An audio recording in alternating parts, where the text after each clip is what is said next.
And, you know, there is something to this stuff. The CERN reactor, which is this huge atom smasher in Switzerland, tons of countries have invested billions into this machine. And a lot of scientists are worried that it could affect the time-space continuum. Yeah, that CERN reactor moves subatomic particles faster than the speed of light.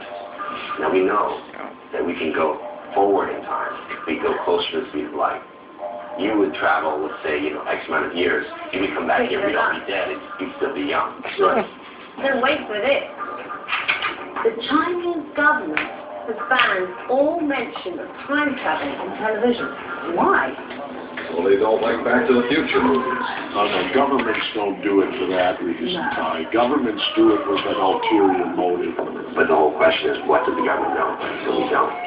You've looked at crazy things before. There's a bunch of credibility here. Okay, but credibility goes the other way, too. If we investigate and expose it as a fraud, that also gives us credibility. This guy Weber says there's a whistleblower out there. Let's get out there and find him. The team sets off in search of that time traveler. And some evidence that time travel is even possible. Tyrell and Sean meet up with Dr. Franklin Rule, a nuclear physicist who just happens to be a time travel expert. There is at least a 70-year, perhaps an 80-year paper trail of evidence suggesting our government has been engaged in time travel experimentation. The U.S. government and time travel? Dr. Rule says it goes back to the 1930s.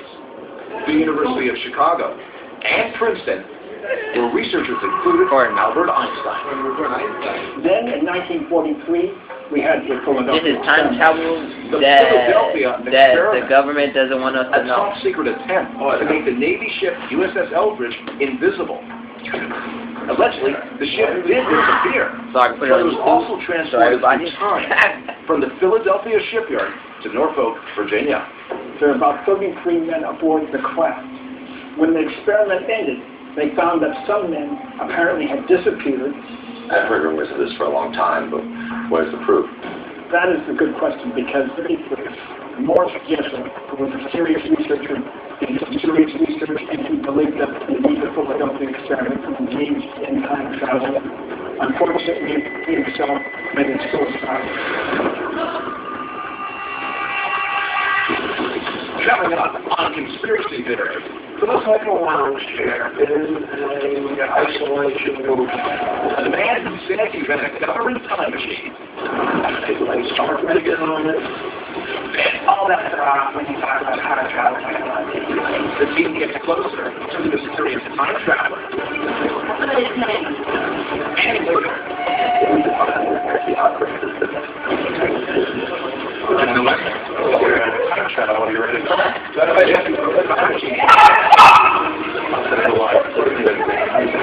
Into the time tunnel with Conspiracy Theory.